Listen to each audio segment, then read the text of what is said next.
Mas vamos pregar a Bíblia, que é para isso que estamos aqui. Irmãos, o livro do Apocalipse, assim como o livro de Cantares, o livro de Esther e o livro de Ezequiel, tiveram algumas dificuldades de aceitação no concílio de Nicéia, que fora o concílio que decidiriam quais livros estariam na Bíblia Sagrada. Mas se eles estão aqui, é porque Deus queria que eles estivessem aqui.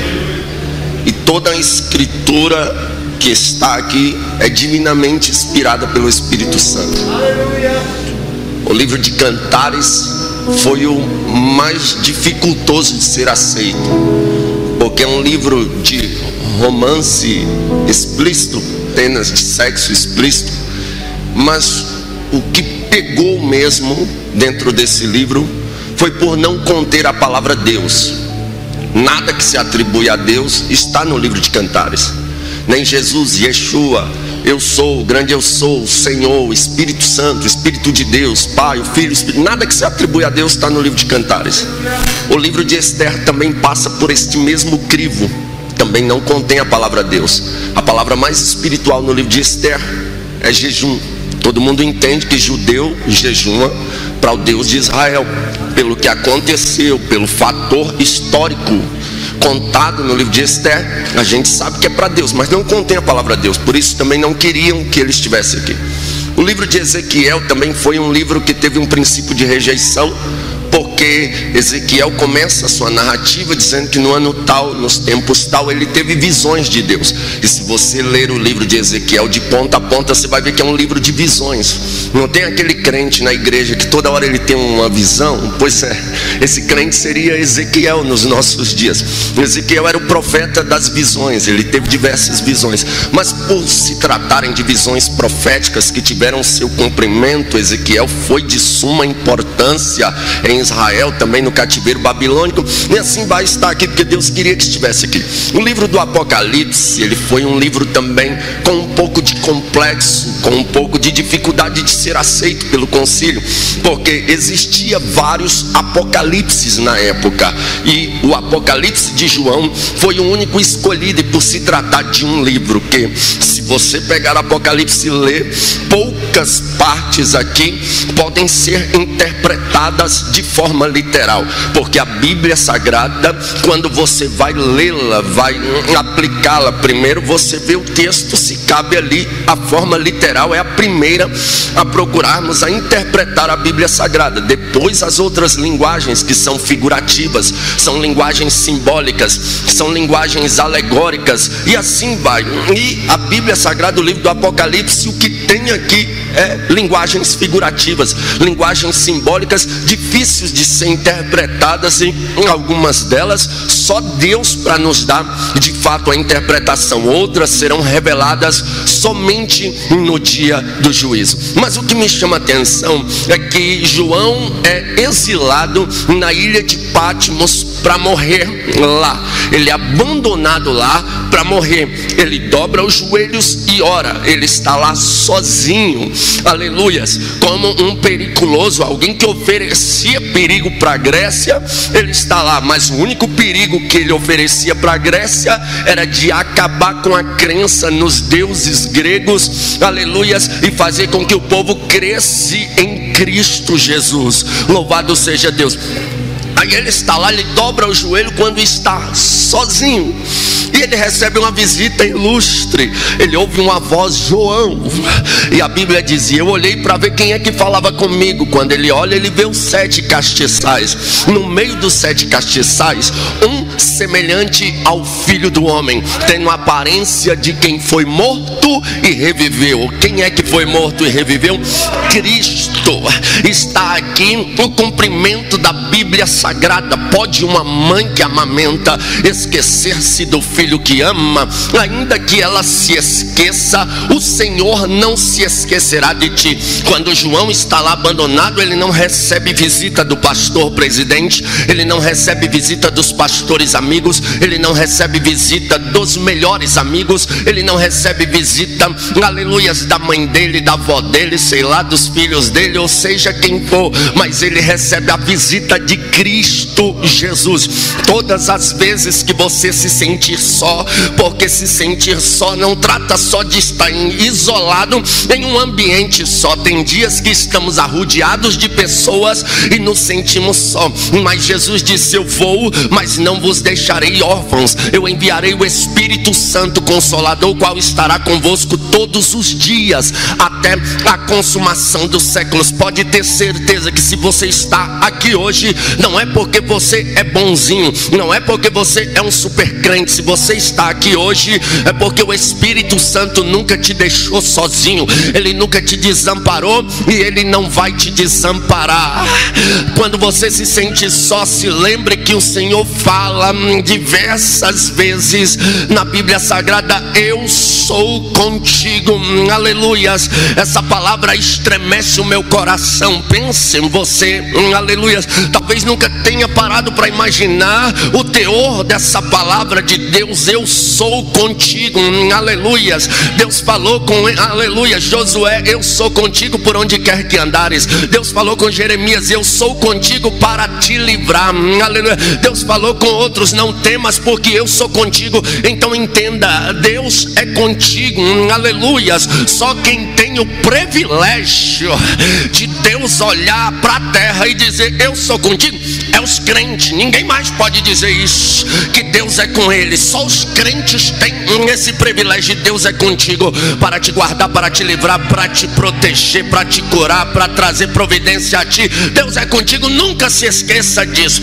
E quando João está ali, o Senhor diz a ele: olha, pega uma caneta, pega um livro agora e escreve as coisas que eu vou te mostrar. E o Senhor começa a mostrar diversas coisas para João. Dentre elas, Deus começa a falar sobre as 7 igrejas da Ásia. O Senhor vai escrever a cada uma delas dizendo: eu conheço as tuas obras. E o Senhor começa a fazer advertência às suas igrejas.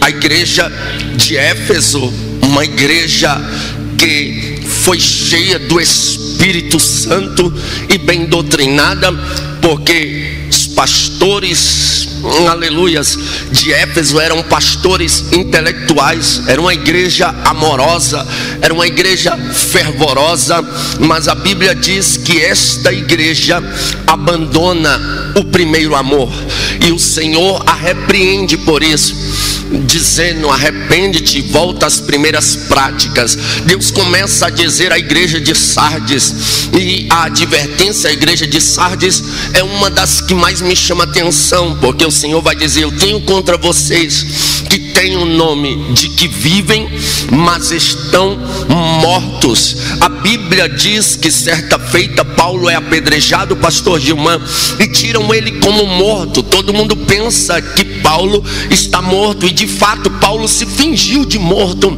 Existem ocasiões na nossa vida que não adianta a gente querer reagir, aleluias. O crente tem que ter bom senso quando ele tem força para lutar e quando ele não tem força para lutar. Tem momentos da nossa vida que a gente tem que se fingir de morto, sim. Tem adversidade na nossa vida que é melhor a gente ficar quietinho no nosso cantinho. Se Paulo mexe um dedo, alguém ia dizer: ainda está vivo, infeliz, bora terminar de matar. Então quando a ocasião for extrema na sua vida, a dificuldade for tão grande que tu entender que tu tem que se fingir de morto, se finja de morto, fique quietinho, aleluias. Ah, mas eu tenho que estar lá, eu tenho que estar em evidência. Não seja bobo, fique quietinho até você se recuperar, porque é melhor alguém achar que você está morto, você estando vivo, do que você está vivo, aleluia, ter aparência de vivo, mas está morto. A igreja de Sardes era o contrário de Paulo. Olha, Paulo parece estar morto, mas está vivo.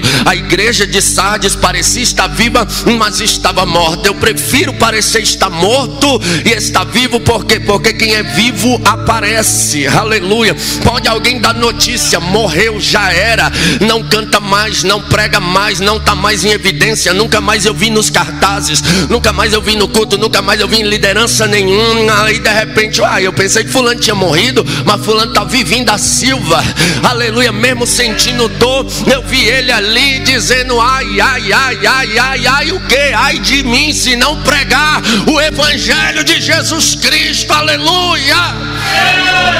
Jesus vai repreender a igreja de Tiatira, e a repreensão para a igreja de Tiatira é pesada. Eu tenho contra vocês que toleram doutrina de Jezabel. Mulher que se diz profetiza, ensina na igreja. A doutrina de Jezabel era uma doutrina satânica, era uma doutrina de incentivo ao adultério, ao culto de idolatria, ao divórcio, à prostituição em massa, ilícita. Era a doutrina de Jezabel. Outra igreja, o Senhor vai dizer a eles: tenho contra vocês que toleram doutrina de Balaão. Balaão que se vende, se ajunta para amaldiçoar o povo de Deus, para fazer com que o povo de Deus entre também na idolatria. E o Senhor repreende também a igreja de Laodiceia, dizendo a eles que eles tinham nome de rico, aleluias, fama de rico, batiam no peito e se orgulhavam, dizendo: temos tudo, de nada temos falta. E Jesus vai dizer a eles: vocês são os miseráveis, desgraçados, cegos, pobres e nus. Aconselho-te que de mim compre colírio para os olhos, para que vejas, ouro para que se enriqueça, veste para que se vista. Eis que estou à porta e bato. Se alguém abrir, eu entro e ceio com eles, e eles comigo. Jesus estava de fora da igreja de Laodiceia, mas a igreja de Filadélfia, assim como todas as outras, o Senhor diz: eu conheço as tuas obras. Mas a esta igreja o Senhor não aplica uma advertência. Isso me chama atenção. Ele diz a ela: eu tenho a chave de Davi, que abro e ninguém fecha, que fecha e ninguém abre. Aí o Senhor vai dizer a eles: e eis que diante de vocês eu coloco uma porta aberta e ninguém pode fechar. Eu disse aqui agorinha e volto a repetir: essa pandemia fechou tudo, mas a porta que o Senhor abriu para a igreja fiel, ninguém pode fechar. E essa porta é a porta do céu. O céu está aberto. Ainda há batismo com o Espírito Santo, ainda há cura, ainda há libertação, ainda há manifestação gloriosa do poder de Deus no meio da igreja. Mas não é disso que eu quero falar. O Senhor vai dizer a ela: olha, eis que eu venho sem demora. Guarda o que tens, para que ninguém roube a sua coroa. A parte C deste versículo serve como contexto do mesmo: para que ninguém tome a sua coroa. Como o Senhor na parte A vai dizer: eis que venho sem demora, isso dá-me a entender que esta coroa é a coroa de salvação. Jesus está dizendo, aleluia, eis que eu venho sem demora. Eu estou vindo, eu estou chegando.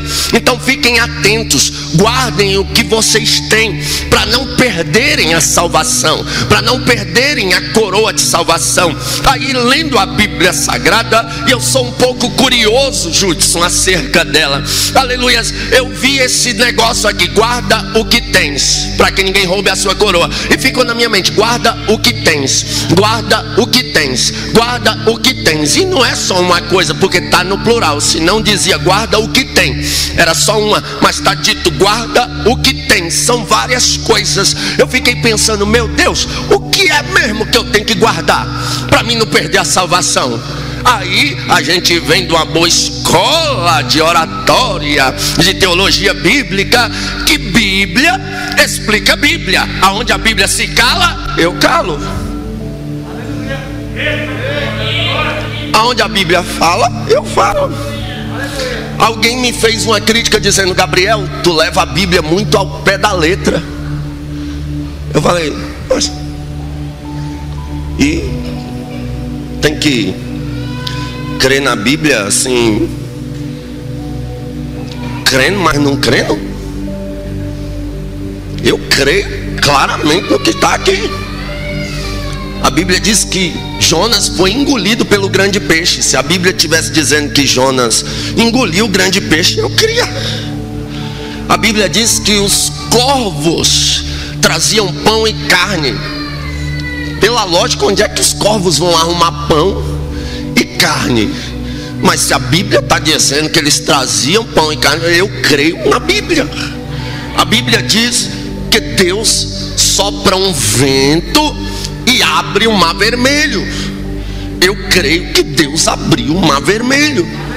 Alguns cientistas, na sua tentativa fracassada de explicar a abertura do mar vermelho, eles vão declarar que em uma certa época do ano o mar abaixava, e nesse período Israel passou. Se esta lógica fosse certa, o milagre tinha sido maior, porque os cavalos e cavaleiros de Faraó tinham morrido afogados no seco. Mas eu não creio na ciência, eu creio na Bíblia. Foi Deus que abriu o mar e ponto final.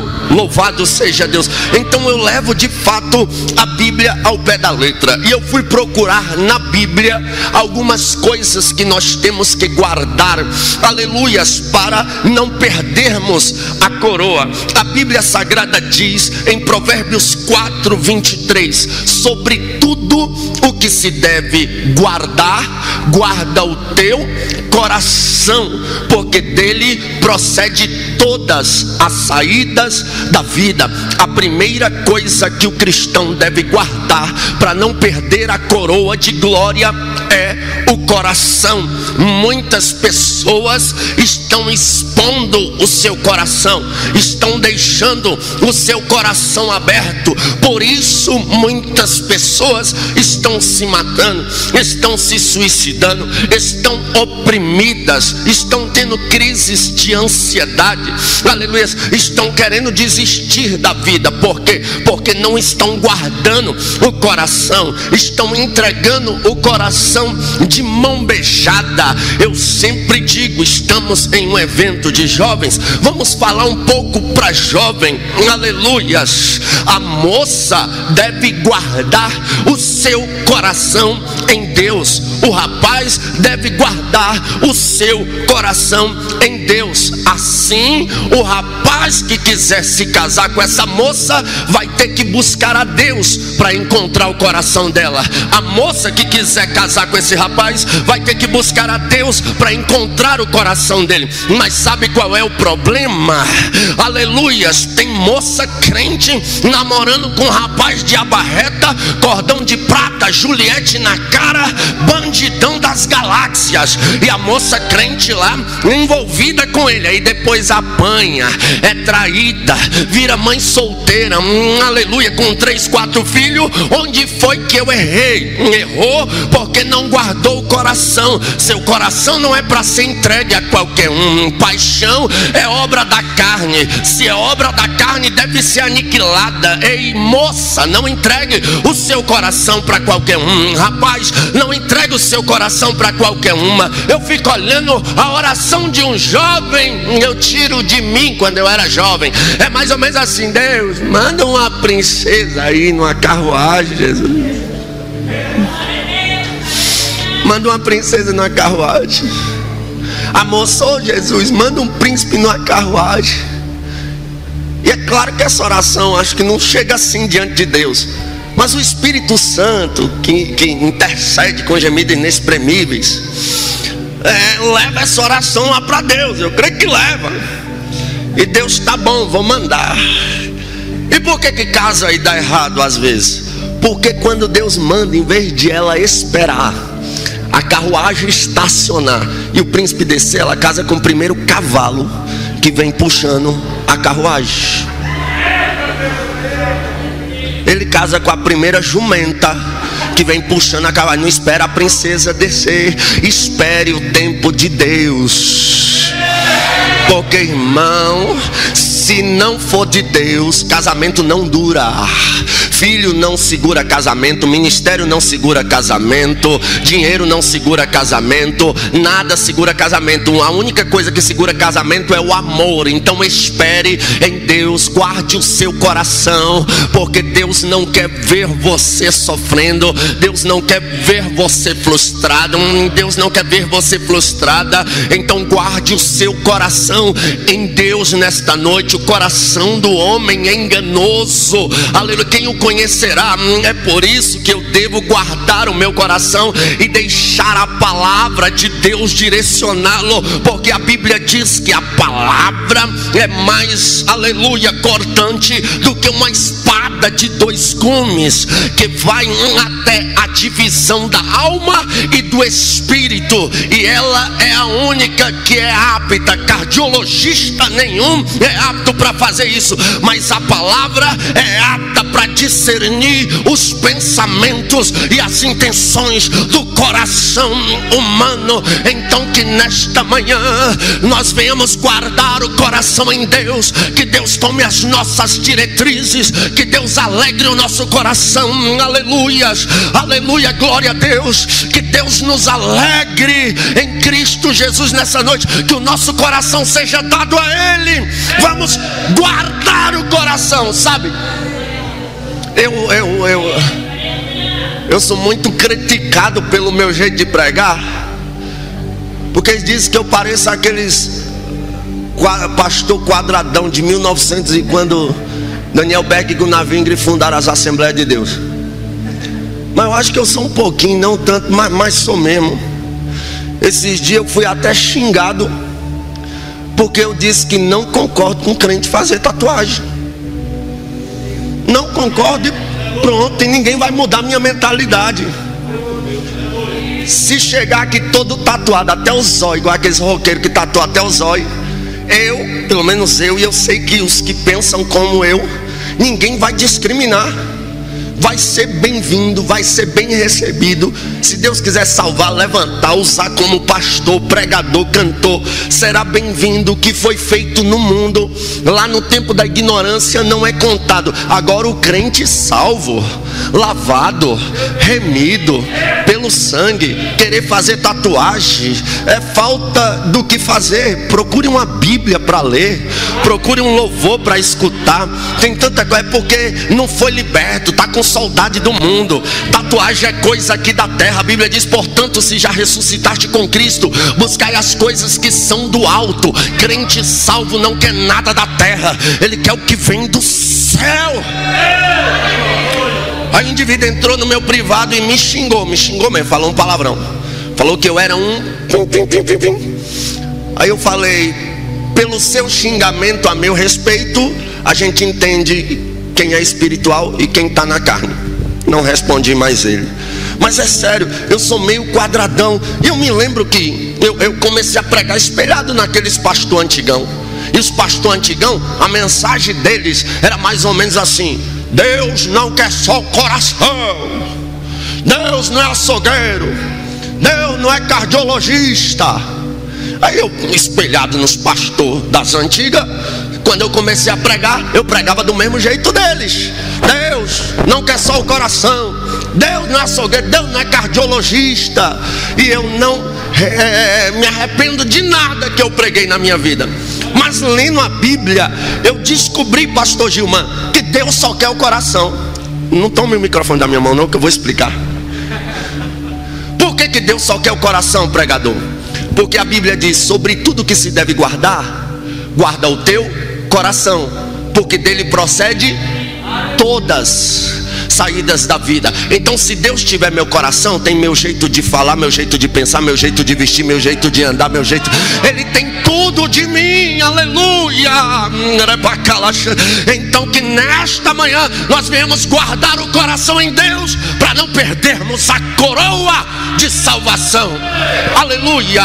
A Bíblia diz em Eclesiastes capítulo 5, versículo de número 1: guarda os teus pés quando entrares na casa do Senhor teu Deus.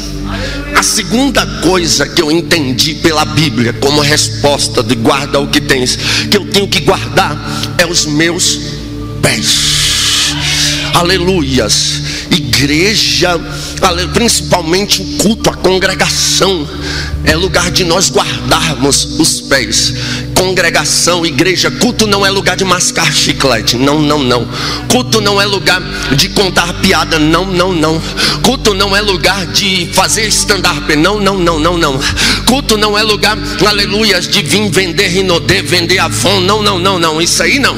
Guardemos os pés ao entrar na casa de Deus. E diz já o cantor que meus pés somente vão onde os santos possam ir. Aleluia, oh glória.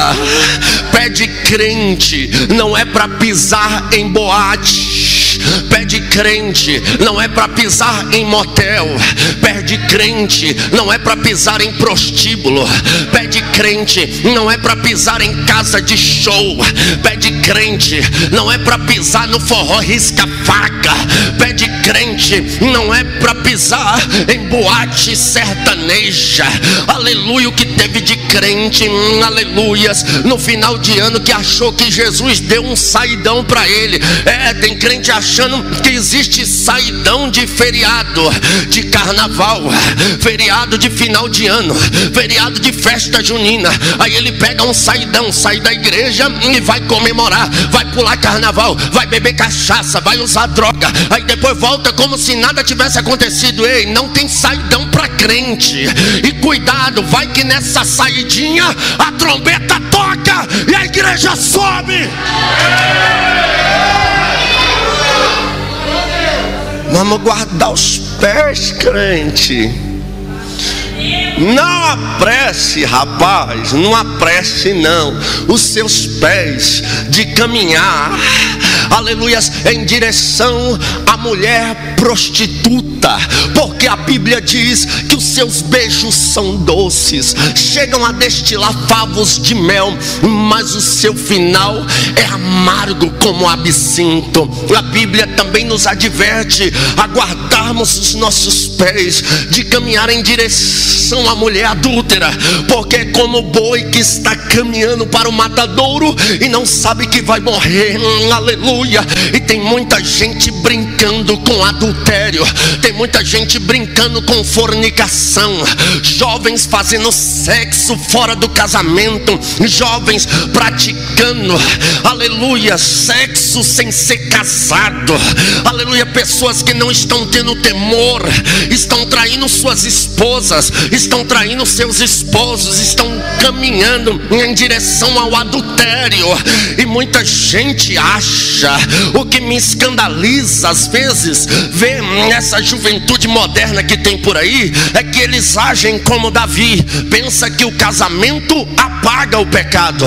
Davi, aleluia, manda matar Urias, quando Urias morre ele vai lá e casa com a mulher de Urias, pensando ele, o casamento resolveu o pecado. Aí Deus levanta Natã na hora, e tem muito jovem que caiu e casou e pensou que o negócio resolveu. O que apaga pecado não é casar, não é arrumar a vida diante do juiz. O que apaga pecado é confessar e deixar a prática.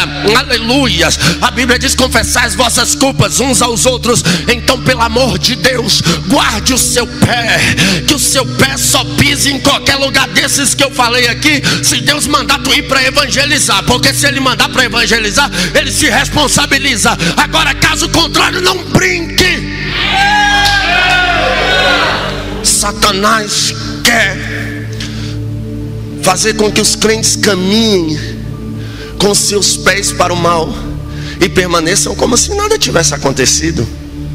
Na verdade, lembra de Faraó? Faraó disse assim: ó, vão lá no Sinai, adorem e volte para o Egito. E é isso que o diabo quer, que o crente vá para a igreja, mas quando sai os pés dele caminhem para o Egito. E você não pode, pelo amor de Deus, guarde os seus pés hoje, calce eles com sapatos sapatos da preparação do Evangelho. Aleluia, oh glória.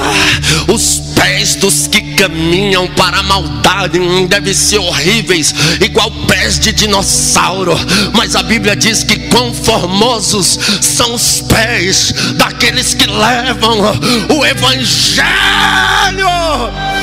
Oh glória, oh glória. Nenhuma manicure, nenhuma pedicure consegue deixar um pé tão lindo igual são os pés, espiritualmente falando, daqueles que levam a preciosa semente.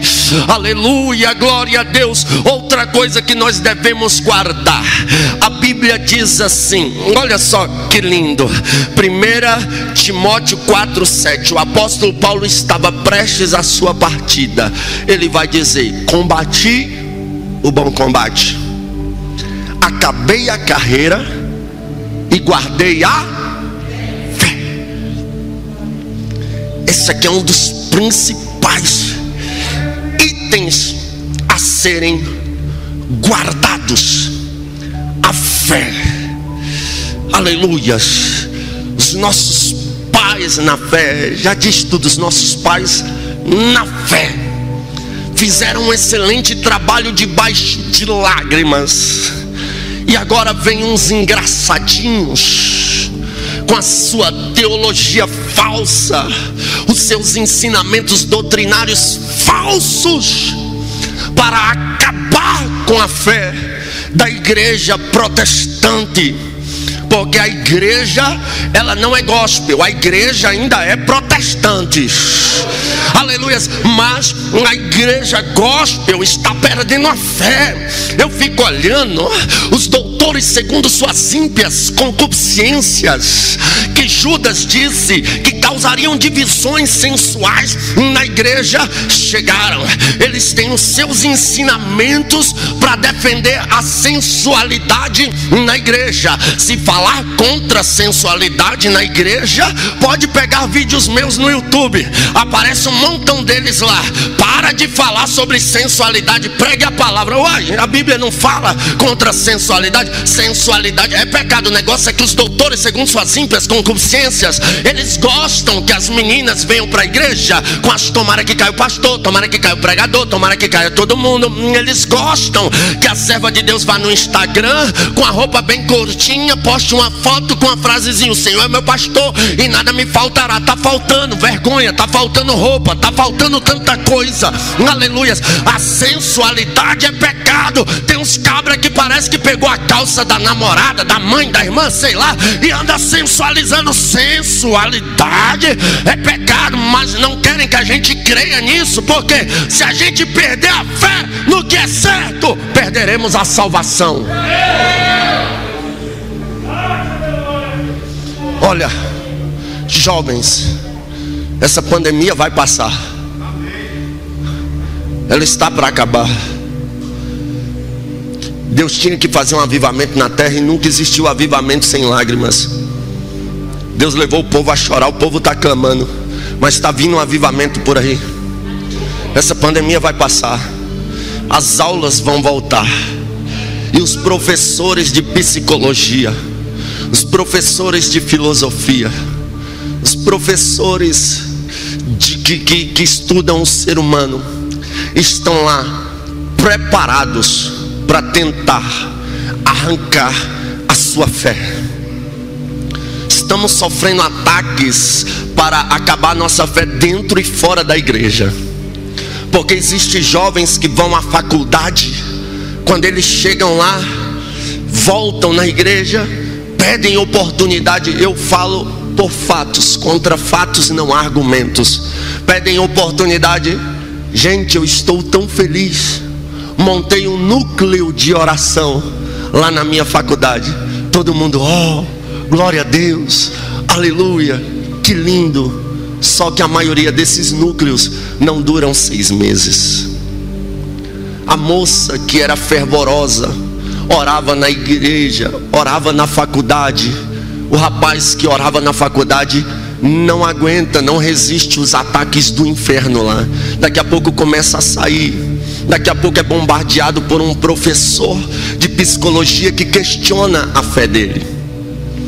Questiona a fé dele, os professores de filosofia. E às vezes eles, sem argumento nenhum, com a sua fé tão fraca, cedem. Aí começam a pensar: será que as línguas estranhas são verdadeiras mesmo? Será que precisa disso tudo mesmo? Essa adoração, será que acontecem milagres hoje mesmo? E a maioria vai cedendo e vai perdendo a fé. Mas em nome de Jesus, eu vi uma moça dizer que ficou sem resposta quando o professor dela, que estuda o ser humano, perguntou para ela sobre a fé dela em Jesus, se ela acreditava mesmo em Jesus.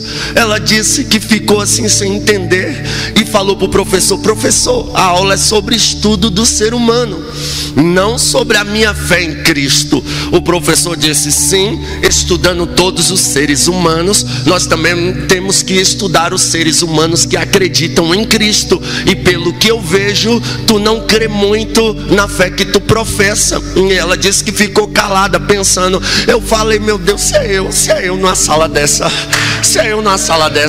ele ia ficar enrolado, ele ia ficar doidinho, ele ia chamar o SAMU. E aí, porque quando ele perguntasse pela minha fé, eu ia falar: tu tem certeza que quer que eu fale? Tem certeza absoluta? Ele ia dizer: tem. Pode mesmo, tu não vai enlouquecer não. Primeira coisa que eu quero te falar é que fé não é explicada por lógica, porque tu não entenderia como alguém ressuscitou depois de estar morto 4 dias. Tu não entenderia como alguém flutuou e foi elevado às alturas e recebido nas nuvens. Esse é o meu Deus. Tu não entenderia, aleluia, porque a física quântica, a lógica humana não deixaria o seu raciocínio lógico entender como é que o meu Cristo atravessou uma parede e se apresentou aos discípulos. Tu quer mesmo que eu fale sobre a minha fé? E se eu for falar de mim quando eu orei e fiquei um palmo do chão flutuando? E se eu for falar quando eu fui arrebatado e eu vi o meu Cristo? E se eu for falar, ele ia falar: não, para. Eu ia dizer: pois é nisso que eu creio. Se tu não crê, deixa eu com a minha fé em paz, rapaz. Oh glória, porque nada vai abalar a minha fé. O problema, aleluia, o escritor Leonardo de Ravenhill, ele vai dizer uma coisa interessante, que os teólogos da atualidade sabem muito de onde Deus esteve e quase nada de onde Deus está. Se nós não buscarmos a Deus, aleluia, nós pereceremos, a nossa fé vai ser abalada. O conhecimento jamais pode tomar o lugar da experiência, aleluia. O conhecimento leva jovens a ficarem cantando, pulando, gritando, se jogando no chão, parecendo os profetas de Baal, aleluia, faltando se rasgar, mas quando sai do culto não muda de vida. Agora a fé faz com que o jovem seja cheio do Espírito Santo, batizado, seja inflamado, incendiado e saia dizendo: se eu pecava, não peco mais. Se eu tinha um namoro imoral, não quero ter mais. Agora eu quero viver uma vida santa. A nossa fé tem que ser guardada. Tinha hora que eu falo: Jesus, ajuda a minha juventude, socorre eles, reavive eles, Jesus. Eu vi a irmã Débora, menina que me ganhou para Jesus, começar a contar uma profecia, e o irmão Fábio, um jovem lá da mocidade, falar assim: para, deixa eu contar o resto, porque Deus me deu a mesma profecia. Amante, orepaia, séria. Eu vi irmã Débora entrar numa casa. Quando ela passou os pés para dentro da porta da casa, a nora da mulher caiu endemoniada, rastejando igual uma cobra. Aleluias. E a gente foi lá, expulsamos aquele demônio. Eu já vi com os meus olhos pessoas vomitarem enfermidades, paralíticos levantarem de cadeira de roda. Mas de um tempo para cá parece que a fé está sendo tomada. Mas eu venho dizer em nome de Jesus, eu prego para uma juventude que vai guardar a fé. A nossa fé não será abalada por psicologia, por filosofia, por anatomia, por nada. A nossa fé será inabalável, porque nós cremos. A Bíblia diz: se cremos que Jesus Cristo, aleluias, foi ressuscitado pelo Espírito dentre os mortos, assim também Ele há de trazer a vida àqueles que morreram em Cristo. E quando a trombeta tocar, eles ressuscitam primeiro. A gente se encontra com eles nos ares, e no céu estaremos com Cristo. Essa é a esperança da igreja, a fé da igreja. Então não deixa nada abalar a sua fé. Seja um advogado, seja um médico, seja um juiz, aleluia, oh glória, mas seja cheio do Espírito Santo. Ah, pregador, mas um advogado tem que ter postura, um juiz tem que ter postura, um médico tem que ter postura.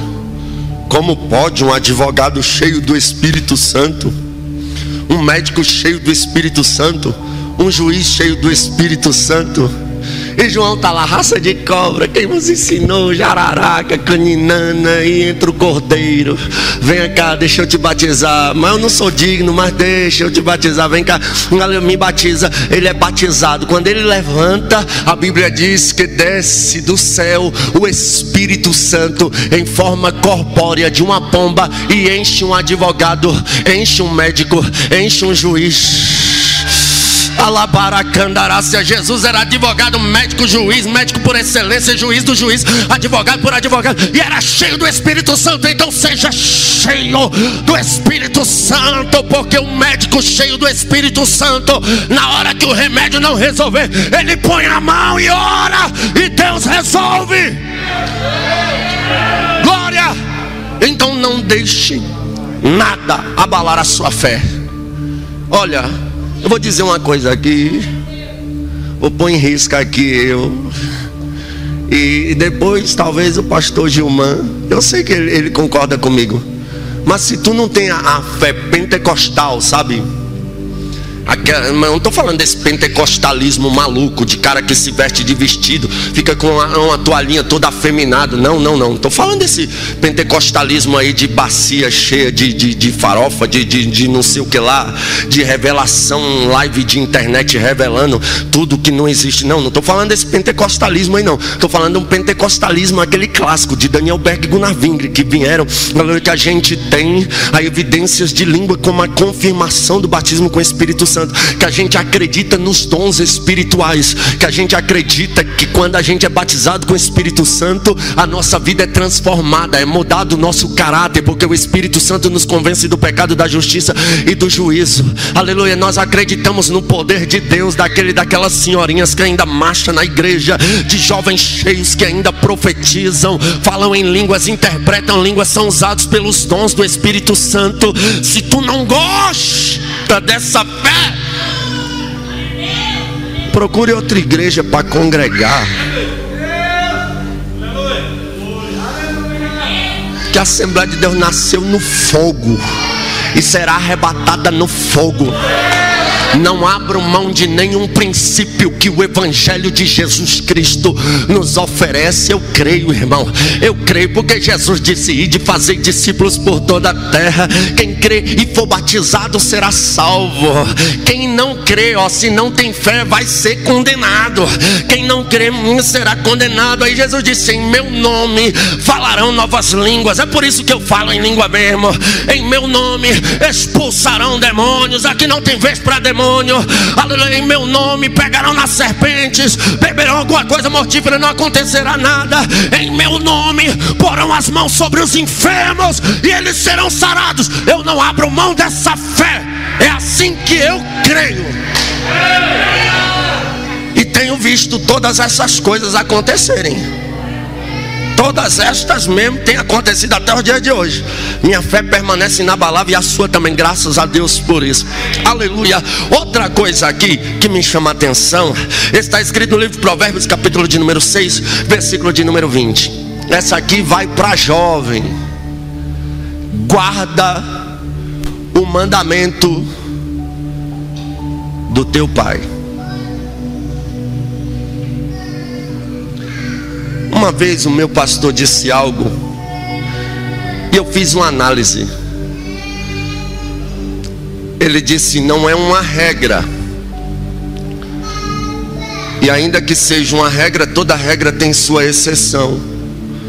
Mas ele disse: os maiores profetas para o seu casamento são os seus pais. E é bem verdade. Existem ocasiões em que o pai birra com o genro? Existe. Porque, irmão, sei não, tomara que o meu genro seja igual o Jacó. Eu trabalho 7 anos por tua filha. Porque quando eu vejo minha filhinha crescendo, eu falo: oh, meu Deus, vai crescer, vai casar. Não. Existem ocasiões em que o pai birra. Sim, existe. Mas olha, irmãos, o pai só quer o bem do filho. E guardar o mandamento dos pais não é fácil. A mãe está dizendo: filha, se guarda, não vale a pena. Eu sei que os hormônios estão a 1000, mas se guarde. Tu vai se arrepender tanto se tu não se guardar. Filho, não vai por aí. Aquele velho ditado vai ser repetido enquanto tiver brasileiro na terra, vai ser repetido.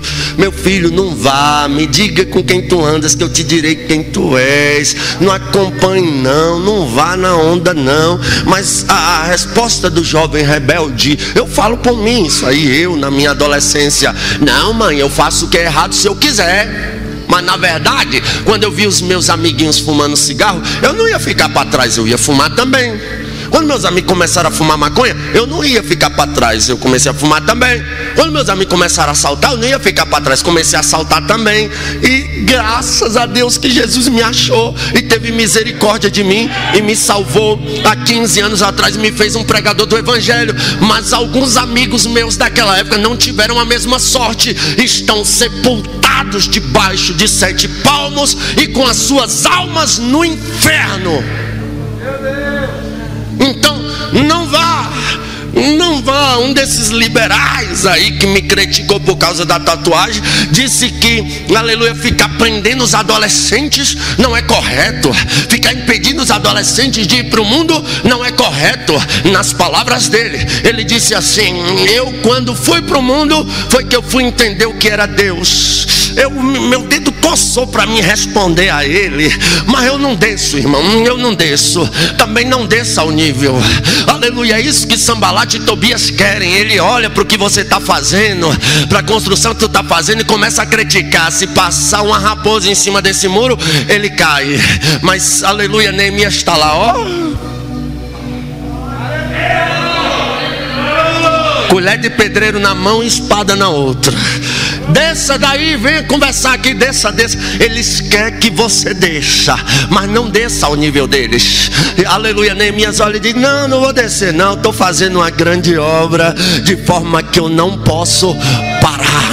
Aleluias. Ó, a ideia do indivíduo: deixa os adolescentes ir para o mundo. Irmãos, teve muito adolescente que foi para o mundo e não voltou. Como é que eu vou incentivar os adolescentes a irem para o mundo? Aleluias. O conselho de Paulo não foi esse. Paulo dizia: Timóteo, guarda-te dos prazeres da tua mocidade. Eu não devo influenciar. Aleluias. E hoje está até difícil guardar o mandamento do pai, né? Porque tem uns pais que só o sangue. Quando é a moça dele: ô filha, se guarda, não faz isso não, namore não. Aí quando é o rapaz: pegue mesmo, filho, vai lá, mostra que tu é macho. Passa o rodo. Aí fica o filho do irmão passando o rodo geral nas igrejas. Aleluia. Que pai é esse? Que ele está pensando? Será que ele acha que fornicação não leva para o inferno não, é? Será que ele acha que prostituição não leva para o inferno não? Vamos ter cuidado, pais, no que vamos aconselhar os nossos filhos. E filhos, obedeçam os pais, guardem os mandamentos do Pai. Por último, aqui mesmo em Apocalipse 3:8: porquanto guardastes a minha palavra e não negaste o meu nome. Devemos guardar a fé, devemos guardar os pés, devemos guardar o mandamento do Pai, devemos guardar o coração. Mas em essencial, para não perdermos a salvação, temos que guardar a palavra. Guardar a palavra. O salmista disse: guardei a tua palavra no meu coração para não pecar contra ti. E quando eu falo de guardar a palavra, pelo amor de Deus, não me interprete mal não. Não é pegar a Bíblia, fechar e guardar lá no seu cofre, que eu sei que tu tem um cofre, que tu é rico. Não é pegar e guardar a palavra lá, guardar na estante aberta no Salmo 91 ou no Salmo 23 e deixar lá, não. Guardar a palavra é examiná-la, é comê-la, é mastigá-la, aleluias, é meditar nela de dia e de noite. Louvado seja Deus. É degustá-la, oh glória, é ter prazer na palavra, é meditar na palavra, porque quando eu guardo a palavra, eu sou beneficiado por ela, eu sou limpo por ela. A Bíblia diz: e vós sereis lavados pela palavra. Quando eu guardo a palavra, eu sou liberto. A Bíblia diz: conhecereis a verdade, e a verdade vos libertará. Aleluias. Quando eu guardo a palavra, a minha vida pode mudar. Lembra do centurião? Não precisa, Jesus, ir na minha casa, basta uma palavra sua e a vida do meu criado sarará. Então, aleluia, a maior força, aleluias, não está no fuzil AR-15 ou nem um fuzil que atravessa 12 pessoas de uma vez. A maior força não está naqueles lançadores de granada. A maior força não está nas bombas atômicas escondidas pela Coreia e pelos Estados Unidos. A maior força, aleluias, de arma não estão, aleluia, revólver calibre 38, 22, bazuca, os canhões da Rússia, aleluia, não. A maior força que existe, a maior arma que existe é a palavra, é a palavra.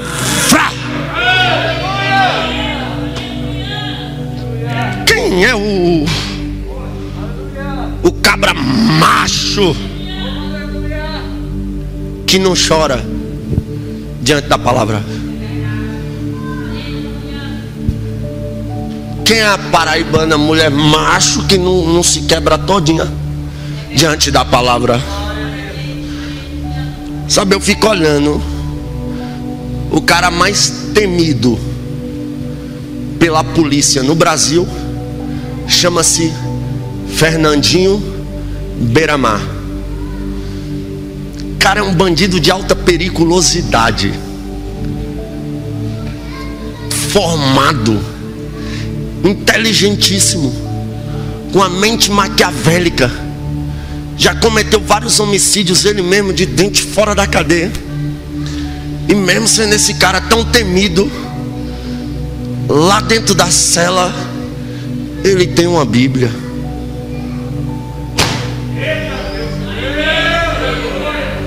Sabe, a palavra, ela é demais. Ela alcança o grande, ela alcança o pequeno, ela alcança o rico, alcança o pobre, classe média, classe alta, a mulher, o homem, a criança. A palavra, ela é demais. Eu desconheço algo como a palavra, irmão. É por isso que nós temos que ter cuidado para guardar a palavra verdadeira. E ela não precisa de mudança não, irmão. Aleluia. Vocês viram aquele camarada, eu achei até engraçadinho, aleluia, ele dizendo que nós temos que adaptar a Bíblia para salvar as pessoas. Temos que atualizar a Bíblia para atrair pessoas, irmão. Mais atualizada que esta Bíblia aqui não existe. Não existe. Tem tanta coisa que está aqui que vai acontecer, um por um. Nada passarão céus e terra, mas as minhas palavras não hão de passar. Se coloque de pé em nome de Jesus. Guarde a fé, guarde os pés, guarde o coração, guarde o mandamento do Pai, guarde a palavra. Dê um lá menor para mim. Eu já devolvo o microfone a quem é de direito. Feche os seus olhos. Deus, a tua palavra diz, ó Deus, é a tua palavra que diz que a fé, ela vem pelo ouvir e ouvir a palavra de Deus.